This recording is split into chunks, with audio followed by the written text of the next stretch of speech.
I'm Christopher Sabat. I'm from Dallas, Texas. I'm a voice actor and a voice director. And I worked on this show called Dragon Ball Z. Have you guys heard of that show? Yeah, if you, for those of you who haven't, Dragon Ball Z is a sweet little story. It's a sweet little endearing story about a little boy who runs away from home and he falls on his head and he can't remember who he is. And then when he gets older, he finds out that actually he was sent to Earth to destroy it, and his brother comes along and steals his only son, and yeah, I'm talking about Jesus. It's the story of Christ is really what Dragon Ball Z is all about. And then at that point, once Goku gets his son back, they just fight for about 290 more episodes. And that's it. It's just lots of groaning, lots of hemorrhoids, and fun for everyone. Hi, Brina. Hi, guys. My name's Brina Palenica, and I voice stuff. He just got a text message. From you. Oh, really? That's how awesome the reception is here. It's like about to get on my flight. I'm just kidding. So, what have you guys been talking about? Oh, we're just talking about you. I was about to introduce you as you, but that's okay. Oh, okay. But you can go ahead and do that yourself. I already did? Yeah, but you didn't tell them what voices you play. I have done a lot. I am Tony Tapper in One Piece, Rei Ayanami in Evangelion The Rebuild, Mad Moxie in Borderlands, Seal in Black Butler, Hollow and Spice and Wolf. That's my biggest fan right What there. does Chopper sound like? Hey everybody, I'm Chopper! Good morning! What does Mad Moxie sound like? Who loves you and who do you love?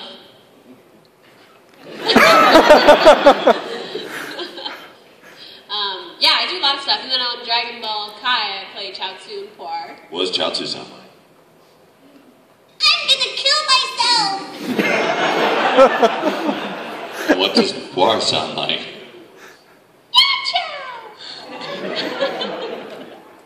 Yeah. What does Vegeta sound like? I don't know, I can't remember. So long ago. Like, I have a pain in my butt. Bring it hard. You call it Napa, don't you? Napa! What are you doing in my butt? And then there's Piccolo. He sounds like this. Piccolo is my favorite. Piccolo's pretty awesome. He's really chill, and his purpose in the Dragon Ball Z series is just to tell Gohan where to go like a dog. Gohan, go. Gohan, do it. Do it. Don't do it. Gohan, don't do it. Get back here. Gohan, dodge, no. Go in your crate.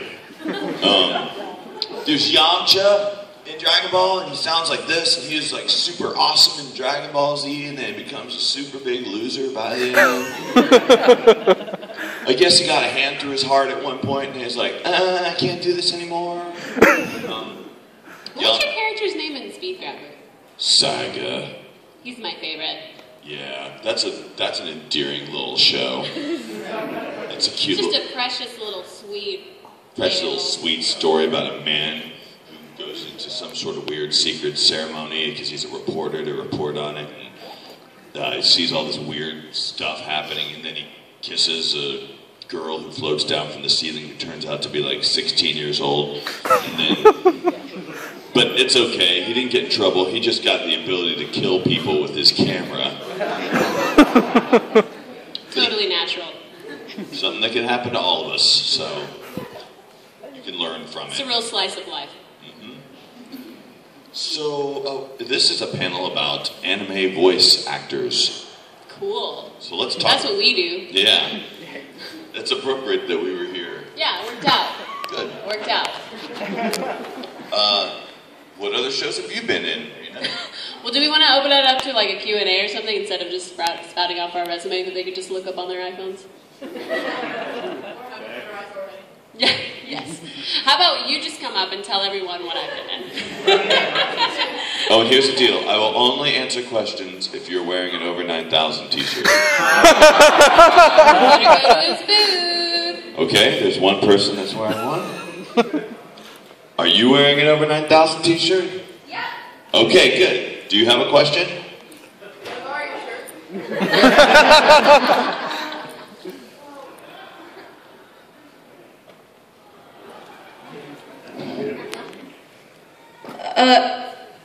I know I mentioned this when we first met, but rumor has it that in Dragon Ball Evolution 2, there are like several cast options for Vegeta. One of them just so happens to be Robert Pattinson. Your opinion on and Hugh Jackman's one of them too. Your opinion on that? I would absolutely love it if Robert Pattinson played Vegeta. I think he would keep things very consistent to the way the Dragon Ball kind of evolution version of the movies have been. I think he'd keep it very consistent with the last movie, and I cannot wait to see anything they do with it. I heard that they're going to resurrect Gary Coleman to play Krillin too. Oh man.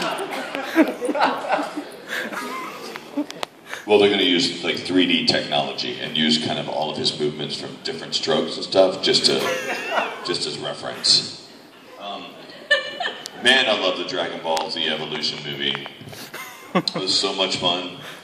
Although, if you really want to see the live-action Dragon Ball movie, all you really have to do is watch Matrix Revolutions. Because that is totally in the Dragon Ball Z live-action movie if you want to see it. Just close your eyes, pretend it's Goku instead. Yeah. Do you guys have any other questions? Yes.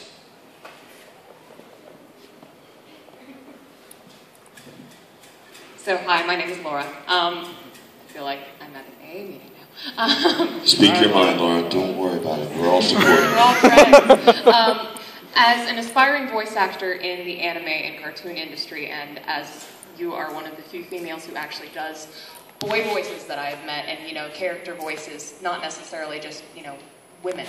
I just wanted to know your opinion as to how you got into it, and if you had to do a different demo than typically, just because you do a lot of character voices compared to, you know, just straight female voices. Yeah, I voice a lot of boys, and it's funny because I'm actually really bad at voicing women. I think that's my weakest point. I remember when I got cast as Mad Moxie in Borderlands, I was really shocked because I don't usually play women, especially like women, like how Mad Moxie is. For me, everyone's journey is really different. I started off with anime. I had done a lot of stage acting prior to that, and I was a big fan of Dragon Ball Z in high school, and I thought it would be really fun, and so it turns out that I went to a community college that was just about, you know, a couple miles away from the studio, so I just went to the studio and I asked how to audition. And at the time it was a lot easier because they had a lot more open calls, and so I only had to wait 2 months to audition. Now it's kind of like a 2-year waiting list, unless you do have a demo or you have an agent. I did have to get a commercial demo to get an agent in Texas. I don't have a character demo, which is actually really stupid. I should have a character demo. That's just really irresponsible of me. So I would highly recommend it if you have the vocal range, definitely, and if you have the money to do it, do both a commercial and a character demo. You're welcome. But be careful when you're looking around for people to make those demos for you. Because there's a lot of people that are kind of hacks out there that'll charge you a lot of money. That's a good point. People like to take advantage of people who want to be actors, and they will charge you a ton of money. And if they're going to charge you a ton of money, you better listen to all of the other stuff that they've done. I would also recommend you call the agencies in your area and ask them if they have any recommended studios where they might be able to. That's a really good idea. Another thing that's good too is to get an idea of what your demo should sound like is to go to reputable agencies in your area, go to their websites and listen to the voice demos that they have up of their talent pool already, and that gives you an idea of what they're looking for and what the market is looking for. Yeah, and when you go to do it as well, remember they're not going to necessarily spoon feed you everything when you get in there.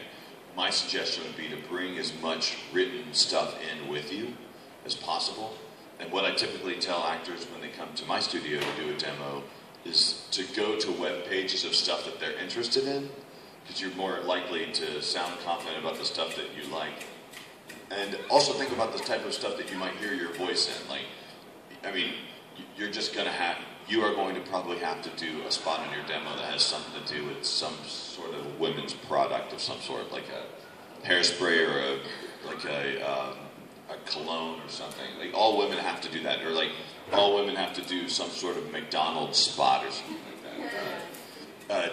Yeah, like my commercial demo is not necessarily a lot of like serious narration kind of stuff, because that's not typically what I get, because my voice is sounds a lot younger than that, and so I did, like, mine is like a lot of like, hey, come to Target for the back to school sale, like that kind of stuff. So just know what your what your best archetypes are. The other thing with the demo too, this doesn't necessarily speak for the character demo, but especially for the if you're just going for one demo that has everything in it, always have your real voice in it. I think that's a big mistake that a lot of actors make, is that they'll have crazy range all over the place, but when you listen to the demo, you have no idea who they are or what they actually sound like. And you're going to get cast a lot more off of your natural voice than you realize. So for sure, have at least one spot that is your natural voice. Yeah, in fact, the agencies prefer it to be mostly your voice. Mm-hmm. Trying to actually find... in a character demo, not so much, but a commercial demo is probably more important than a character demo if you had to choose between one or the other. I have a couple character voices in my commercial demo, so it kind of plays for both angles. But, yeah, yes, I lost my train of thought. I think I finished it. I think I said everything I was going to say. I think this is my current commercial demo, if not the previous year's commercial demo. Trying to load it. Christopher Sabat. Chase can help write a new chapter of growth for your company. In fact, Chase provides $30 million to small businesses each day. Here's one story. The Lexus LS Safety Connect system was designed to provide emergency help at a moment's notice, keeping you safe and secure.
This was the first voice demo that I actually got to make with, I'd say, 90% spots that I was in. But when you first start doing it, you don't have any spots that you've worked on, so you have to kind of pretend to do them. Yeah. And that was 2 minutes. That's the longest you ever want your demo to be. Mine is only a minute, but 2 minutes you can totally do, especially when because he had so many different character voices. If you're going to make it 2 minutes, it needs to be as varied as that. But you'll notice that the character voice stuff was all at the end. Like, yeah. He led with his natural voice. Yeah, just go with the most natural thing you can do, because the first thing they want to hear is what you sound like normally, because that's obviously the voice you can sustain for longer. Mm-hmm. So. Yes?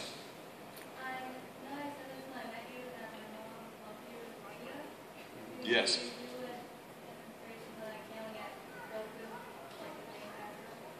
Oh, sure. Could you repeat the question for the audience?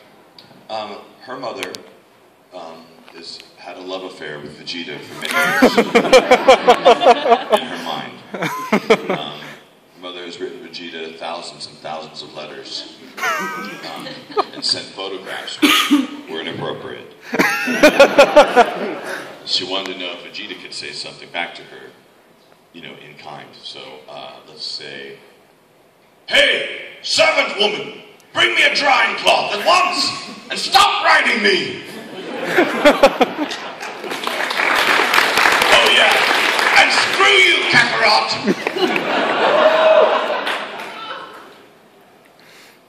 Yes, my biggest fan. Okay, I know you're Italian. Yes, I played Chibitalia in Italia, for those who don't know. What was probably one of your favorite roles? Favorite roles ever? It's hard for me to narrow it down to one. Natsuki in Summer Wars is the most sentimental to me, because, how many of you guys seen Summer Wars? Awesome. For those of you who haven't,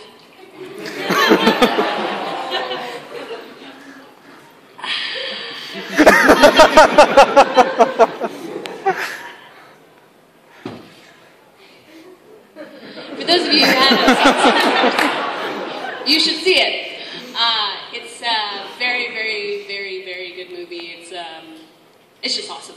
But it's all about family and all that. And I had a really close relationship with my grandmother, and the grandmother plays a really huge pivotal role in the film. And so she had passed. My grandmother she passed away a few years ago, and so I dedicated my performance to her. So Summer Wars will forever and always have the most sentimental value to me. I also love Tamaman, Sergeant Frog, and I love Ciel and Black Butler, and Holo and Spice and Wolf, and Chopper, and Maho and Beck is another one of my favorites. She was one of the first lead characters that I ever got, and I love the fact that she sang because I'm a singer. So that was fun. Yes. I think that answered the question. You may. Yes. Yeah. Hi.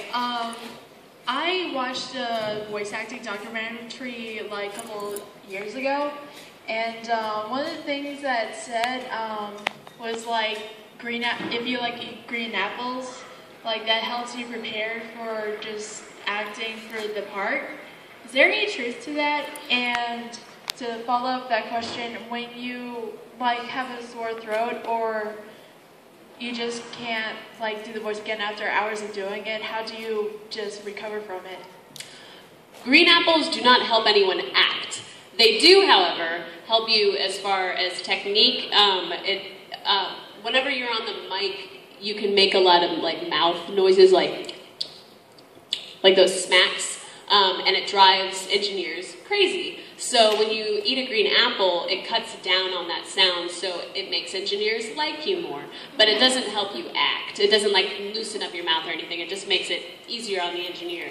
As far as sore throats are concerned, if you can, anytime that I have a sore throat and I have a session that day, if at all possible, I will always reschedule, because it's the best way to take care of yourself is vocal rest. If I'm in the middle of a session and my voice starts going out, I always let the director know, and they will inevitably just let you go. They'll let you go home, because no one wants you to destroy your voice, because they need you for the rest of the show.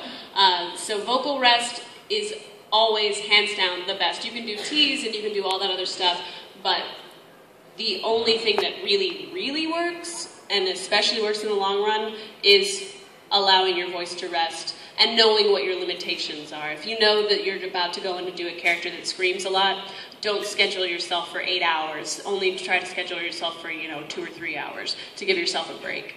That would be my recommendation. And she's right. She's right. I used when I first worked now, we used to be in one house, and I would be in a hot house, screaming for an hour, and when we get done, my voice is gone. Yeah, screaming is something you have to be really careful of. Some actors are a lot more open to just scream all the time, like in Dragon Ball Z.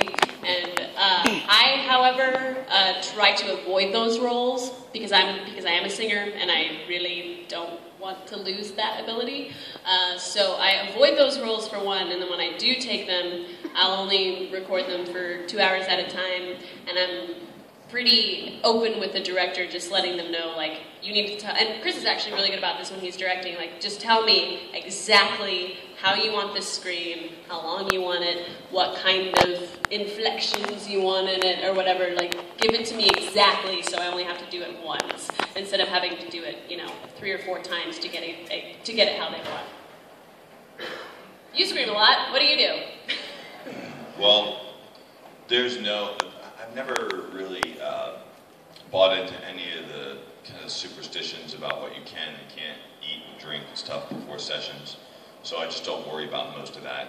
The thing I do before sessions typically is I get on the phone and I call people, typically my mother, because she's the one person who will always pick up the phone, and even though she doesn't always let me speak as much as I would like to, she's always somebody who'll be there I can pick up the phone and just talk to her, because otherwise I sometimes forget to talk to her anyway. And so I usually pick up the phone and talk, warm my voice up. And with screaming, you just have to get used to a good technique. And it gets easier as you do it more and more, because at first you're nervous. There's all these other things that kind of attack you when you get into the booth for the first time. You've got engineers mad at you because you're making mouth smacky noises and you're eating a bunch of apples and stuff. There's really nothing you can do other than just accept that your voice is going to get hurt. You have to use a lot of support. I was an opera major before I was a voice actor, and I learned a lot of really good vocal techniques there, how to sing through it, how not to tighten your throat too much when you're not trying to force too much sound out of the front of your throat. And I'll try to pass on to other actors if I'm directing them as well. And I'm very conscious about not wanting to ruin anyone's voices either. I was lucky, I never lost mine. I went hoarse once, and I got really sore in my throat one time through all that Dragon Ball stuff. I don't know how in the world I made it through. Huge fan of your work, Chris. Thank you. I wanted to ask you, what's your favorite voice acting to do? Something more dramatic and a little more detailed, where you have to be quiet, or do you like just go into the booth and do some screaming roles?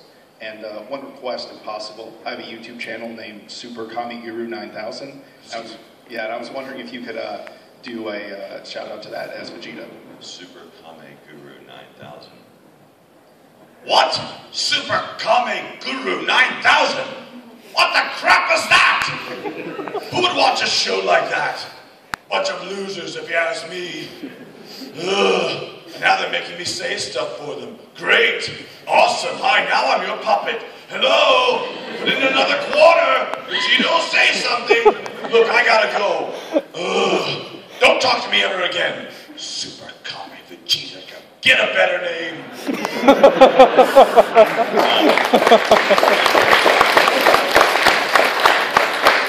And what was your question again? All right, let's see. Do I like to do dramatic voice? I like to do all sorts of voice work, and that's the thing I like most about doing voice work, because you never know exactly what you're going to do every day when you go into the office.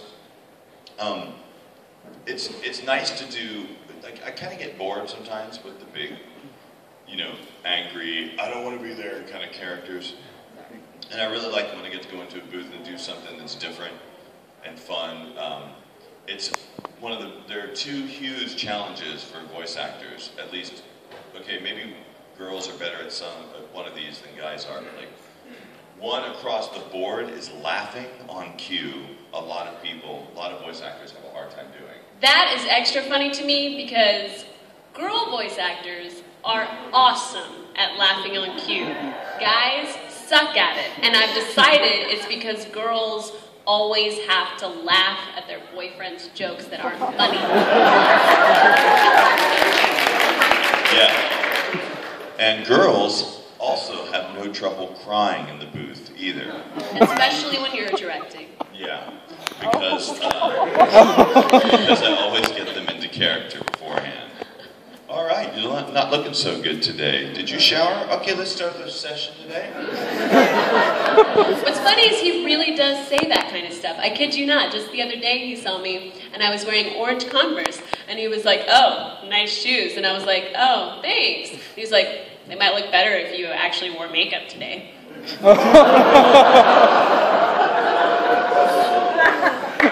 Yeah, I did say that. Brina and I have a special relationship where we can say stuff like that to one another. And I can bring it up on a panel. Yeah, and it's cool. Hey, so I have a question. When people have like a natural accent when they're acting, they have to like sometimes stay in character so that they don't go back to their true or natural accent. But I know with voice acting, sometimes you're doing 2 or 3 different characters on the same show and you have to switch between the two.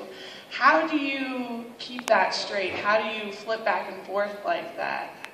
It is so hard. It really is. Like with accents, I try really hard to isolate them. I was just telling Chris this the other day. I was on a film called Arbor Day. It's actually directed by Chuck Huber. It's in post-production right now. But I was in that and I played a character that had a Spanish accent.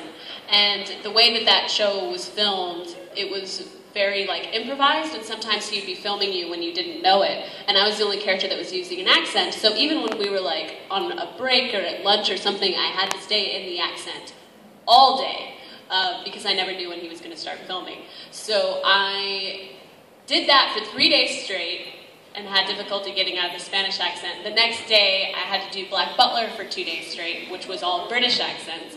And then the day after that, I had to work on Okami-san, which is just my natural voice. And I was telling Colleen, like, I don't know who I am anymore. Like, I was asking her what the voice was, and she was like, "It's just you, it's just your natural voice, it's just talk." And I'm like, I don't know what that is. I don't know what it is. It gets really confusing, so if you can isolate it, try, but otherwise you just really have to rely on your director to tell you when you're sounding weird. And I have one more little thing. If you're trying to learn a new accent, like what do you do to go do that? Do you go to like a person who has the accent naturally? Do you go to a coach? Like if you just want to learn? If you know someone who has that accent, like is a native of whatever, you know, dialect or accent you're trying to learn, then that is absolutely the best. For me, when I was doing, well, for my Spanish accent, my dad's Honduran, and so I made fun of him my entire life for having that accent, and so it's essentially just my impression of him and all that, so... What does that sound like?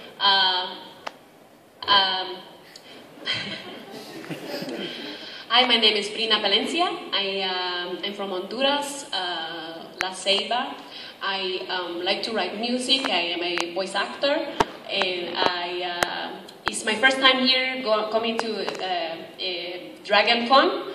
I am on a panel right now with the Chris Sabat. With a douchebag?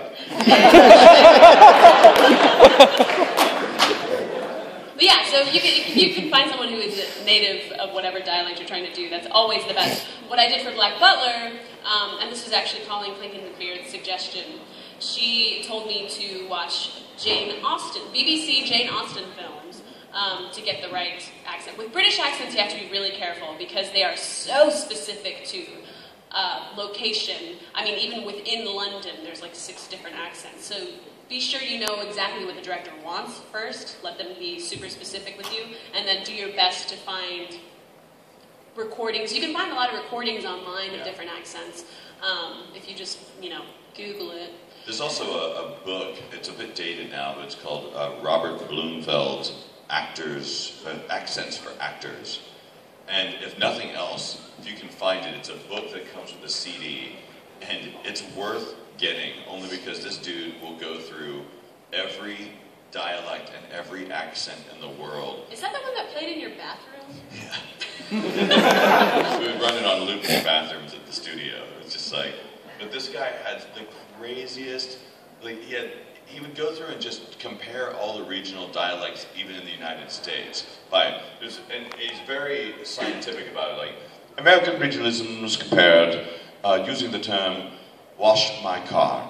And then Boston, wash my car. And like New Jersey, wash my car. Like Southern Texas, wash my car. Like Oklahoma, Louisiana, and he breaks it all down, wash my car. Louisiana, wash my car. So you've got to check it out, because he gets really complicated, but if you need a quick example of any type of accent, he has them all broken down. So Robert Bloomfeld, look it up. He's probably dead. Or if he is not, I'm sorry, Robert. Hi. I'm here at the request of a friend of mine who told me if I didn't ask these questions, I was not permitted to return home. She's a huge fan of Frog and plowed through it just recently to get surgery. Her liking it may have to do with her being heavily medicated. But she wanted to know two questions. One, when you're doing Frog, what kind of freedom do you have with the script? We have freedom with the script, but to be honest, it's already so well written and already so funny. I personally can't come up with anything funnier than what was already there. I have to agree with her on that. Like, they'll let us do, if there's something that we can think of that's funnier, we can do it. But on that show, I typically am laughing when I'm reading the lines that are written. I'll always try to rewrite. In a comedy, I will always try and rewrite something if I think I can do it funnier than they can. But yeah, I think that was Jamie Markey and Jared Hedges wrote those scripts, and they were brilliant. They were so funny already. It was hard to beat. Her second request was if you guys could do a shout out in your Frog characters. Shout out to her? At all, just in general. Hey everybody, I'm Tamama! hey, shut up, Tamama. I'm Giro. Don't tell me to shut up, you're stupid! Oh, come on. Wait, I'm sorry. Natsumi! Don't leave! Somebody's in love with Natsumi. Shut up, shut up. Shut up. Shut up. You wanna have a baby. Come here, Fur Bottom.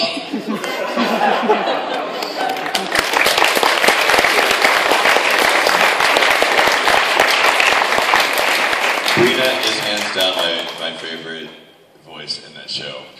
You're my favorite. No, you're lying. No, you're my favorite. You're a lion. You are my favorite. Actually, my favorite thing that you've done in that show was when you were baby Kiro.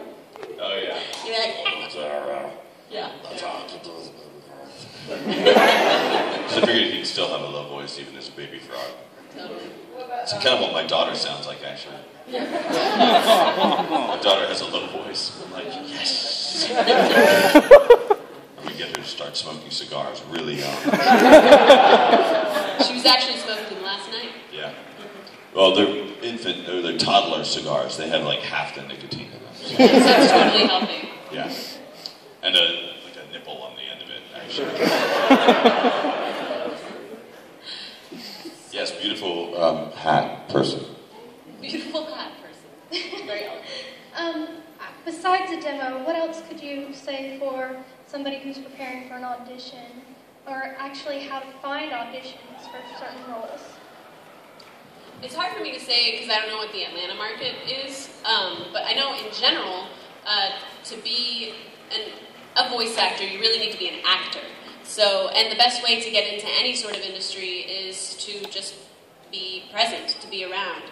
Meaning, do plays, see if people are doing, I don't know if there's a lot of independent film here. If there's some independent film, go do some film, try your best just to be, have your finger on the pulse of what's going on, just kind of try to get to know a lot of people, networking, take, classes and workshops if you can. If you're in college, try to study theater, talk to your teachers, let them know what your goal is and what you're trying to do, and a lot of them can typically help you. Just getting the word out that that's what you want to do, and building up your chops, because you can do all this to work up to getting the audition, but if you're not a good actor, and if you don't have the chops to impress them in that audition, then it was all in vain. So it's really almost even more important, I think more important, to still have the talent and the work backing you up, the fact that you've been working hard to be a good actor, to be the best that you can be, by educating yourself. I think that's the most important part, because then once you step into that audition, then you'll be the one that they remember.